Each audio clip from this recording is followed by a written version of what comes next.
first time doing anything on this scale. I've done lots of much smaller things in the past, never using live players, all done sequences, synthesizers, samples, that sort of thing. Even the orchestral stuff that I've done in the past has been much smaller and always fake. And this is the first time that I've had the opportunity to do the real thing and make an hour, 70 minutes of music. That was all destined to be played by a real ensemble. And we got the opportunity to do this in Prague. Got the opportunity and we took it. I was put to work about a year ago, starting to generate all this stuff, and wrote, and whittled it down to things that made the cut, and got a hold of Andy Brick, who's the orchestrator and conductor and jack of all trades, and he hooked us up with the orchestra over here.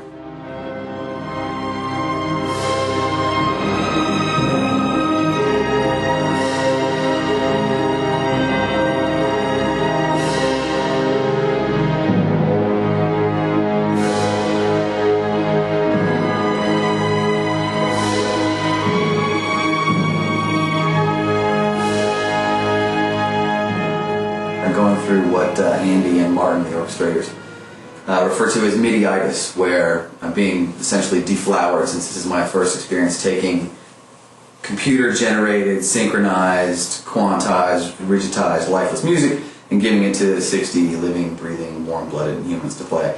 And so I've gone out of my perfect little world of perfection into this place where people make wrong notes, they eventually get it together and play it right, but it's sort of this very white-knuckle experience, and they're kind of good-heartedly laughing at me because they've been through it themselves, and it's a weird experience to go through. But at the end of the day, once you come out the other side, it's pretty amazing to sort of let go of the, composed in a hermetically sealed vacuum world of MIDI sequences.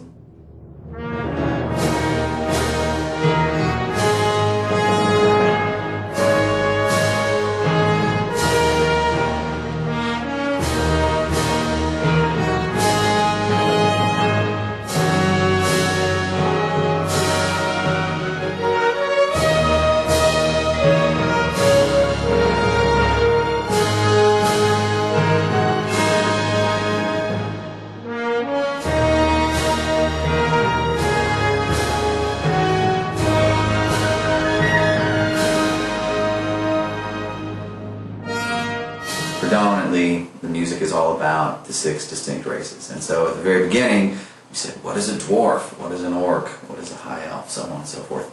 And literally, if anybody knows me, they'll appreciate this, there's a spreadsheet that assigns musical characteristics to the races. So all the way down from, what sort of scales and modal inflections would a dwarf have, would chaos have, what sort of tonality, what sort of timbres, instrumentation, orchestration, all the way down to stupid stuff like, does a dwarf have a snare drum? No. Does Empire? Yes. Does Chaos? Absolutely not. Does the High Elf? Sure. So I have this grid as I'm going through and figuring out what makes dwarf music dwarfy, and I can look these very specific criteria up. Well, it's pentatonic, and brass carries the melody all the time, and it has this kind of percussion, but not that kind of percussion, because orcs get that kind of percussion. And then using that as kind of a starting point, pouring the character of each particular race into that framework. Some are pretty obvious and easy. The dwarves, proud, venerable, horn-based fanfare, it's kind of dwarf stuff. Chaos, was an excuse to have all kinds of fun. That's obviously the craziest music we have, where we have instructions for these string players are doing all sorts of nutty stuff, beating on their instruments and playing the bows upside down and scraping this and punching that. And then at the end of the day, have them be very identifiable as such. I used to bounce the pieces of music off of co-workers and play, guess the race, and you'd play a piece of music, and I knew I was on the right track because every time everybody got it right. Oh, that's dwarf music, that's Empire music, that's dark elf music, it's a piece of cake.